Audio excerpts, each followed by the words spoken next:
Hello guys, welcome back to my channel. In today's video it's about Memento, Uno Momento, the design pattern that helped me to create undo functionality in the texture editor. So let's start the program as usual, loading some files. Let's say this one, apply some filter.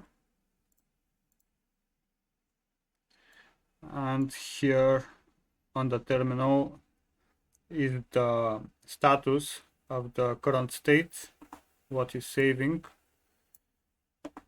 Then let's say another filter that destroy everything on the texture.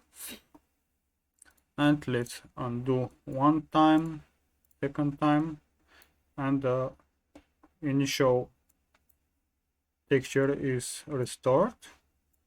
And here are the different states from the stack of the